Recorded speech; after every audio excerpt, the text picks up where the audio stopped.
इसीलिए तो कह रहे हैं कि ये कथा अमर है अपने आप में। बिल्कुल। हमने बीच में पासों की बात करी, ठीक है जी और पासों से एक नाम निकल कर आता है शकुनी, जी and most interesting character of Mahabharat. Correct. और शकुनी ने ही बहुत सारे जो वृतांत हैं महाभारत में उनको मोड़ा है। और श्री कृष्ण के कहा जाता है कि चालाकी में अगर श्री कृष्ण है सामने तो महाभारत में कोई उनकी टक्कर ले रहा था तो शकुनी ही था। सो आपको कैसा लगता है शकुनी?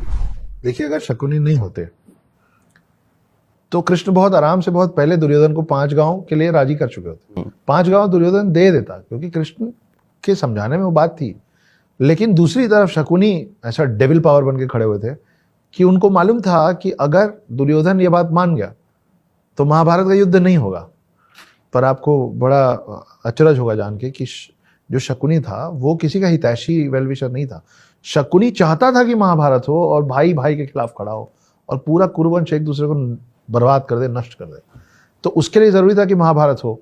और अगर दुर्योधन कृष्ण की कोई भी बात मान जाता तो महाभारत टल जाता। तो कृष्ण की बात का वजन लगातार दुर्योधन के कान में गिराने वाला वो शकुनी था। पर शकुनी ऐसा क्यों करता था? उसके पीछे एक बहुत ज्यादा इंटरेस्टिंग कहानी है।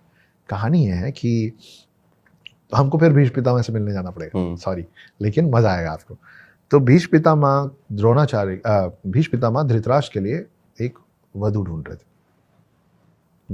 थे क्योंकि ये अंधे थे धृतराष्ट्र, तो इनके लिए वधू ढूंढना आसान काम था नहीं। तो एक छोटा सा राज्य था जिसका नाम था गांधार, जिसके जो राजा थे उनको गांधार नरेश बोला जाता था। ये गांधार वही है जिसको आज की डेट में आप और हम अफगानिस्तान के अंदर कंधार के नाम से आते हैं। वो छोटे से राज्य में जो उनकी जो प्रिंसेस थी, उनकी जो राजकुमारी थी, वो थी गांधारी। भीष्म पितामह बहुत ज्यादा बलशाली, बहुत ज्यादा ताकतवर थे, उनसे कोई लड़ने का सोच भी नहीं सकता था। वो पहुंचे और उन्होंने पूछा नहीं, उन्होंने फरमान सुना दिया कि हम आपकी बेटी को अपने कुरुवंश की वधू बना रहे हैं, हस्तिनापुर की रानी बनेगी। सबको मालूम था कि धृतराष्ट्र अंधे, लेकिन वहां पे गांधार नरेश बहस नहीं कर पाए, रोक नहीं पाए, मना नहीं कर पाए। जिस बात की तकलीफ शकुनी को उसी समय से थी। ये तो हो गया, शादी हो गई। शादी के बाद भीष्म पितामह को पता चला कि गांधारी जो थी वो मांगलिक थी, जो कि इन्होंने बताया नहीं।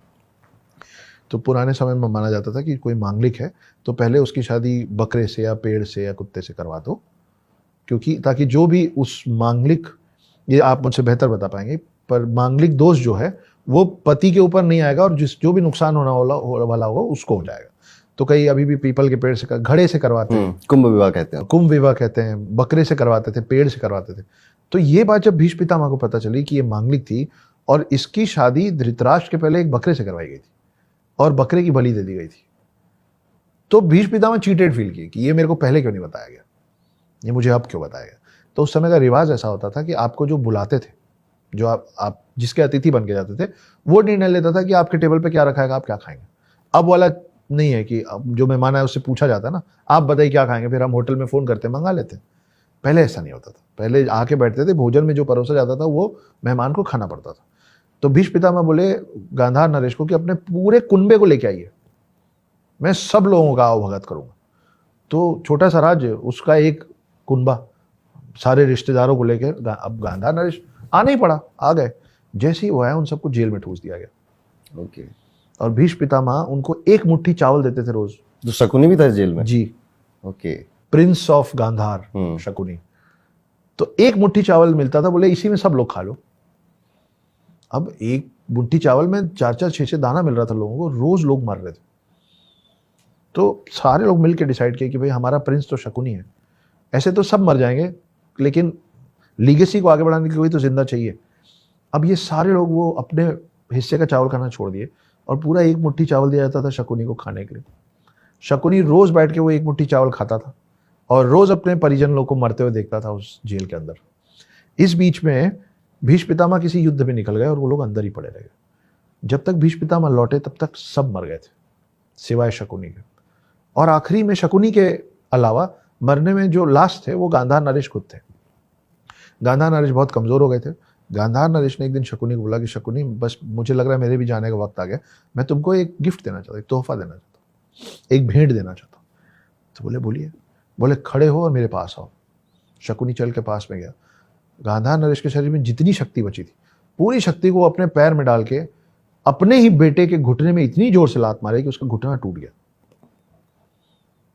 शकुनी दर्द से कराहने लग गया और बोला ये क्या किया? बोले तुम इतने बड़े अय्याश हो कि जब तुम यहां से निकलोगे ना, थोड़े दिन में तुम वही राजपाट और बाकी सब, तुमको जुआ खेलने का इतना शौक, मदिरा पान का शौक, तुम भूल जाओगे कि यहाँ इतने समय इस जेल के अंदर क्या हुआ था। मैंने तुम्हारा घुटना तोड़ दिया। अब जब तुम चलोगे ना तो हर कदम में तुमको याद आएगा कि यहाँ हमारे साथ क्या हुआ था, क्योंकि अब तुम जीवन भर लंगड़ा के चलोगे। और रही बात उस भेंट की जो मैंने तुमसे प्रॉमिस किया था, बस मैं मरने वाला हूँ। मैं जब मर जाऊंगा ना तो मेरे जो शरीर की हड्डियां होंगी उसका अस्थि विसर्जन मत करना। उन हड्डियों से बनवाना 2 पासे। और ये जो तुम्हारा घुटना तोड़ा है ना मैंने, उसके एवज में तुमको ये शक्ति दे रहा हूं कि उस पासे में तुम जो चाहोगे वही आएगा। तो तुमको जुआ खेलने का शौक है ना, वो पासे तुमको कभी हारने नहीं देंगे। इसीलिए आप कभी भी महाभारत देखेंगे ना तो शकुनी ऐसे ऐसे ही करता रहता है, उस पासे को चेंज नहीं करता। वो पासा उसके पिता के हड्डियों से बना हुआ था। और जब फिर शकुनी निकला, और इसीलिए आप शकुनी को देखते हैं, शकुनी हमेशा लंगड़ाता रहता है। उसके पिता ने उसका पांव तोड़ा था। तो पहली प्रॉब्लम शकुनी को कि मेरी बहन गांधारी को एक अंधे से ब्याह दिए, तो कुरुवंश से चिढ़। उसके बाद भीष्म पितामह ने क्या किया? तो भीष्म पितामह समर्पित थे कुरुवंश पे ना, तो बोले ये जिसके प्रति समर्पित है ना, मैं उस पूरे राज्य को अकेला तबाह कर दूं। लेकिन शक्ति से तो कर नहीं सकते थे, कुरुवंश बहुत।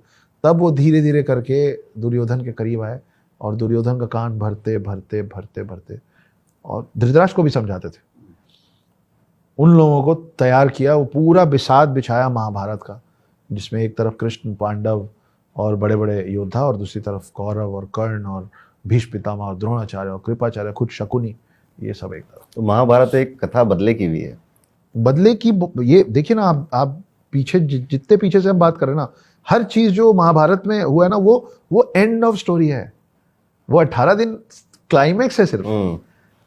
एक फिल्म की, एक कहानी का क्लाइमेक्स 18 दिन ही हमको पता है लेकिन हर क्लाइमेक्स से पहले फिल्म का पहला सीन होता है ना, जहां पृष्ठभूमि सेट की जाती है, स्टैब्लिशमेंट ऑफ कैरेक्टर्स होता है कि कौन क्या कर रहा है और क्यों कर रहा है। तो शकुनी जो कर रहा था वो इसलिए कर रहा था। और अगर पांडव हार जाते और कौरव जीत जाते, ये कहा गया ना कि विनर्स राइट दी हिस्ट्री, जो जीतता है वो हिस्ट्री लिखता है। अगर सेकेंड वर्ल्ड वॉर में जर्मनी जीत गया होता तो आज हम हिटलर के बारे में अच्छा पढ़ रहे होते। मानते हैं ना आप? अगर पांडव हार जाते और कौरव जीत जाते तो आज आप और मैं कृष्ण की जगह शकुनी की पूजा करते होते, और शकुनी को वो स्थान मिलता जो कृष्ण को मिला हुआ है। क्योंकि कृष्ण की बराबरी यहां से अगर कोई कर पा रहा था पूरे महाभारत में, तो इकलौता शकुनी था। Interesting, very interesting. काफी नया मुझे भी आज आपसे सुनने को मिला है।